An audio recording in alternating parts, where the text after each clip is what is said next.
तो इसी प्रकार महाराज कहते हैं ये तो ऐसे ही है, पर हम अपनी हिम्मत हार गए तो फिर हम कायर हो गए, तो न्यू पापड़ फिर बेलने पड़ रहे हैं। कहते हैं सिर के सट निकट नजीक और सतगुरु को सुन ले सीख, सुत और पुत्र सुत पुत्री ग्र नारी ने जम किंकर मुख देगा खे।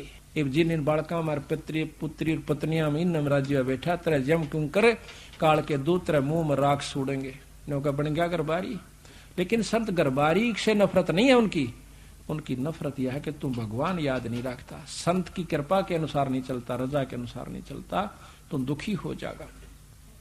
कहते हैं सुत और पुत्री ग्र नारी ने जम किंकर मुख देंगे खे, लोक लाज कुल की मर्याद या बुजुर्गी बिगाड़े काज, या लोक लाज पहला दुश्मन।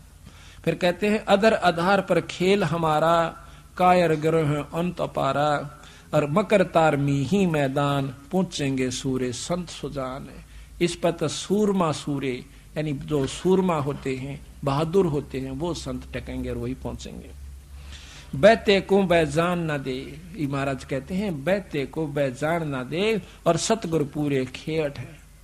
अब इन बेराह गरीबदास जी आए थे, दो संतों का प्रमाण मिला है जो सारे हरियाणा में पार हुए, एक संतोष दास, एक कलाहौड़ के अंदर उसका बनखंडी दास, उन दोनों आके वहां आश्रम बने हुए।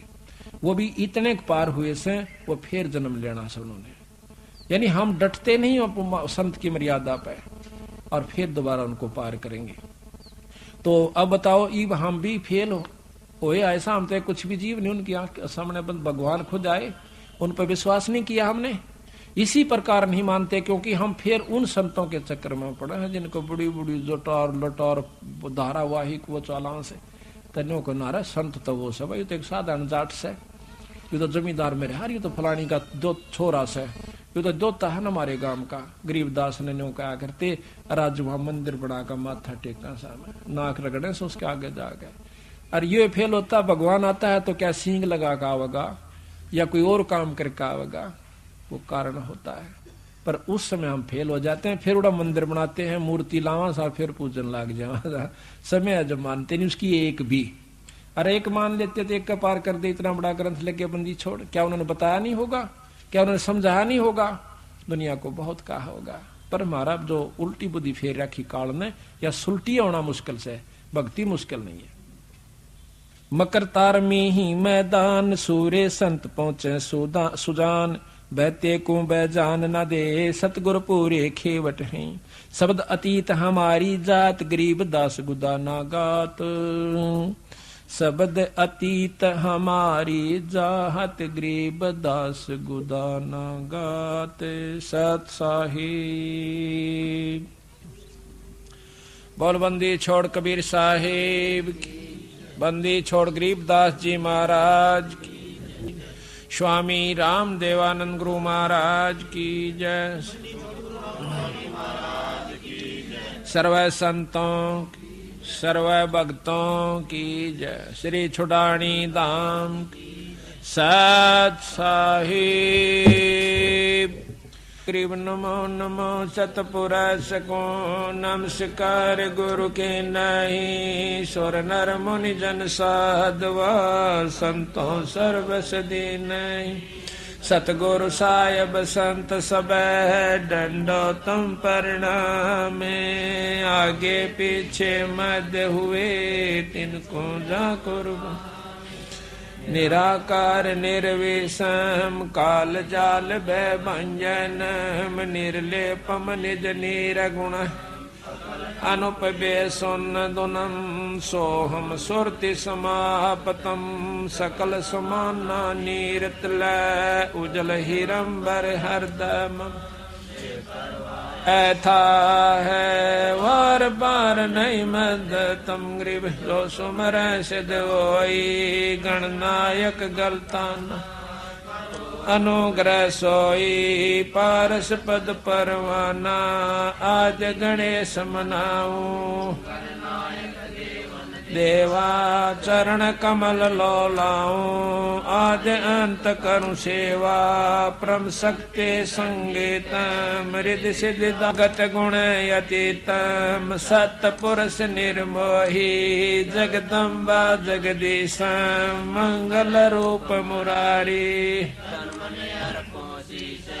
भक्ति मुक्ति भंडारी, सुर नर मुनि जन जावे, ब्रह्मा विष्णु महेशा, शेष सहस मुख गावे, पूजय आदि गणेशा, इंद्र कुबेर सरीखा, वरुण धर्म राय जावे, समर्थ जीवन जी, मन इच्छा फल पावे, 33 कोट अधारा, जावे से 88, उतर भव जल पारा, कट है यम के फांसी, 33 कोट अधारा, जावे से 88, उतर भव जल पारा, कट है यम के फांसी। सत साहिब बंदी छोड़ गरीबदास जी महाराज व पूर्ण ब्रह्म परमात्मा सतपुरुष कबीर साहब की कृपा से आज सतगुरु गरीबदास महाराज की वाणी का खुलासे का आज ये चौथा दिन है। 16 तारीख है दिसंबर 97 की। बंदी छोड़ सतगुरु कबीर साहब ने व उन्हीं के अवतार गरीबदास जी महाराज ने अपने सतलोक से आकर हम तुच्छ बुद्धि जीवों को असली परमात्मा की तरफ ले जाने की कोशिश की, जो कि मुक्ति के साधन है वो हमें बताने की कोशिश की, और रह रहकर अपने संतों द्वारा यही प्रचार करवाया। और कोई भी जानकारी है वह सत्संग से होती है। सत्संग की आधी घड़ी तब के बरस हजार, तो भी बराबर है नहीं नो कहे कबीर विचार। आप तीर्थ पर जाइए, तीर्थ पर क्या चीज है, जाकर अपना धोख लगाइए, कोई मांगे उसने 10 रुपये दे आइए, पानी में स्नान कर लीजिए, अगले की तरफ चालता हो लिए। ये वहां पर चाहे 68 तीर्थ घूमी आओ, यही प्रक्रिया हर तीर्थ पर मिलेगी, पर आत्म ज्ञान नहीं है। आत्म ज्ञान मिलेगा भी तो उनको ज्ञान मिलेगा तो भी वहीं तक मिलेगा कि 5.25 रुपये पितरा के काट दिए, 21 रुपये फलाना थारा सिद्ध से दादा उसके दर दिए, खेत में एक मंडी बना दिए। इस तरह की जानकारी उन तीर्थों पर रहने वाले संतों से प्राप्त होती है। सत्संग में आने से ज्ञान होता है। मीराबाई के बारे में आपने ज्ञान है कि कितनी उपलब्धि मीराबाई ने की, पर वैसे ही नहीं कर ली, एक दिन में नहीं होगी बेचारी पर। पहले माँ का सत्संग सुना, माँ ने बताया बेटी कि एक दुल्हे को देखा जो कि उसकी सहेली का दुल्हा आया था। सहेली या पड़ोसन में कोई लड़की थी, उसका ब्याह था, तो वो सेरा शारा बांध कर ढोल बाजे बाजते हुए आए। तो उसने पूछा अपनी माँ से, माँ यू किसका क्या हो रहा है? उसने कहा कि बेटी लड़की फलानी लड़की का ब्याह हो रहा सर, तो मैं भी करवाऊंगी ब्याह। बच्चे ने क्या बेरा था, 7, 8, 9, 10 साल की थी। उसकी माँ ने कहा बेटा ये तो बड़ी होगी है ना, इस करके इसका शादी होकर रहे हैं, फिर तेरा बड़ा होने पाछ के बाद तेरी शादी करेंगे। जिद पकड़ ली ना ब्याह इब्बा करवाऊं, मैं भी ब्याह करवाऊं, मेरा दुल्ला ला दे। तो ज्यादा जिद करने से भगवान कृष्ण की मूर्ति उठा करके उसको दे दी कि ये तेरा दुल्ला से। अच्छे सुथरे कपड़े परा रखे, सिर पर मुकुट चंदा मोर मुकुट रख रखा। उस दिन के बाद उस दुल्हे को उसने अपने प्रेम के साथ रखा, उसकी पूजा करी, साथ उसके जो सोवा जब अपनी खाट पर लुटा ले, फिर अपने धर दे अलमारी में, खेल का फिर ठा ले, यानी उसमें पूरी लगन लगा ली, उसको अपना पति स्वीकार कर लिया भगवान सांवरिया कृष्ण रूप में। तो कहते हैं जब उसकी शादी करने लगे तो मना करगी माँ, 2 ब्याह नहीं करवाया करती, मन तो एक बार करवा लिया, और ये तो अमर दुल्ला है जो कभी मरता नहीं। और ये नकली दुल्हा के ला शादी करवा के काल न मर जाएंगे, विधवा हो जाऊंगी, मैं निरंडापा काटू, ये मेरा समझ में आ चुकी है। उसके बाद जबरदस्ती शादी करनी पड़ी, क्योंकि बच्ची लड़की की जात घर में कौन रख सके, ऐसा ऐसा समाज में व्यापक है वो बात। तो राजा के साथ शादी कर दी। शादी के कुछ दिनों के बाद उसका पति देव मर जाता है, शरीर छोड़ जाता है। मीरा की जो लगन थी वो लगी रहती है, वो नहीं मना किया करता था, वह कहीं सत्संग आदि में जाती। उसके देवर था वो बहुत अटीला था, वो मना करा करता, पहले भी उसको धमका दिया करता, लेकिन वो जो राणा था बड़े वाला, वो कभी उसको मना नहीं किया करता था। उसके मान गया था, उसकी आत्मा मानती थी, पर वो परमात्मा को प्यारा हुआ। उसके बाद उसको बहुत कष्ट उठाना पड़ा। उसके देवर ने बहुत दुखी करी, कभी तो कहता है तेरी नाड़ काट दूंगा, कभी कहे सांप बेच दिया। एक बार सांप बेच दिया, सांप बेचा कि नो कह करके पिटारी के अंदर लुको कर ले गए, जिसमें हार होता है। मीरा को कहना कि ये हार से और इसको पहन ले। जब खोलती है तो 9 लखा हार बन जाता है। नौकरों ने आके बताया राणा को कि महाराज वो तो हार बन गया। नो जाके देखा है तो उसके अंदर हार लिखा हुआ, और बहुत उसको महसूस हुई राणा को भाई कोई शक्ति जरूर से, पर अहंकार कसूता हो, लोक लाज बहुत ज्यादा बुरी होती है।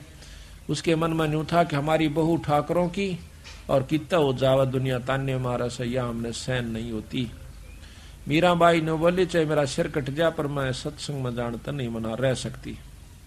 हम तो थोड़ी सी आंट को मान करके भी सत्संग से विमुख हो जाते हैं ना हमें, लेकिन थोड़ा सा हिम्मत करनी पड़ेगी। किसी युग में कर लियो या करे सदैगी, करे सरेगा, चाहे इस जन्म में कर लियो, चाहे फिर कभी जन्म और कोई भक्ति का सूत बैठ जा तो फिर कर लियो, करना पड़ेगी हिम्मत। जैसे मीराबाई ने करी।